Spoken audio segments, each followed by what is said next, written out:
Years later, though she could recall almost every physical detail of what it had been like to sit there in that course on English literature, Diane Nash could remember nothing of what Professor Robert Hayden had said. What she remembered instead was her fear. A large clock on the wall had clicked slowly and loudly. Each minute which was subtracted put her nearer to harm's way. What she remembered about the class, in the end, was her inability to concentrate, and the fact that both her hands were soaked with sweat by the end of the class and left the clear handprint of her fear on the wooden desk.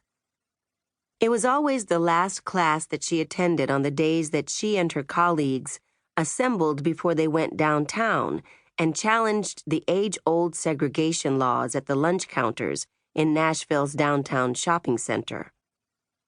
No matter how much she steeled herself, no matter how much she believed in what they were doing, the anticipatory fear never left her. It had been at its height the night before the first sit-in, on February 13th, 1960. On that evening, she had sat alone in her room at Fisk University. Suddenly, she was hit with an overpowering attack of nerves. What had she gotten herself into? She wondered. She was supposed to march that next day into downtown Nashville and challenge the existing white power structure. She, Diane Nash, a coward of the first order in her own mind, a person absolutely afraid not just of violence, but of going to jail, was going to join a small group of black children and ministers and take on the most important and resourceful people in a big, very white, very southern city. She and her friends, who had nothing and were nothing, were going to go up against white businessmen who were rich and powerful and connected to the white politicians who were their pals and who agreed with them on everything. What had all of them been thinking in Jim Lawson's workshops on nonviolence? These men would have nothing but scorn for a bunch of black children venturing into their territory. These were white men in their 40s and 50s and 60s. They owned the police force of the city, and they owned the judges who sat in the city's courts.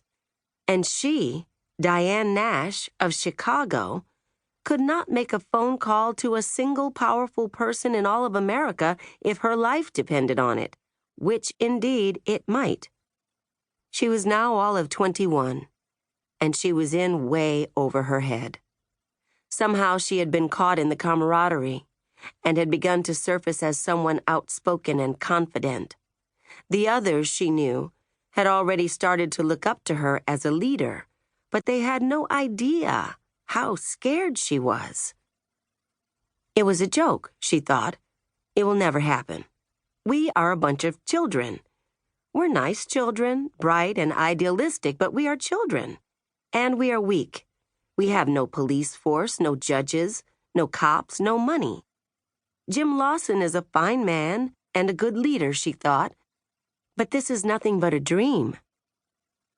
She could almost see those powerful white men, like the white men she had seen in movies, who sat around and knew how to make decisions, hearing the news that a small group of black students were insisting on being served at the lunch counters at downtown stores and laughing at them. She felt pure terror in her heart at that moment. And if there had been any way she could disappear from the movement without causing great shame to herself and letting down these others, she would have done it.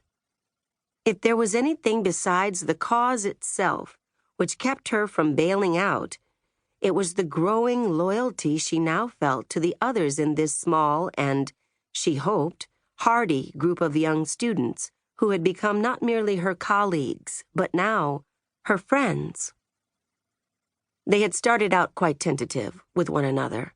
They came from different parts of the country, went to different schools, and there were obviously significant differences in class among some of them. What they shared, however, was a powerful common purpose, one which was becoming a more dominant part of their lives every day. The more committed they were, the more their past differences seemed less important, and their new political kinship became the critical part of their daily lives.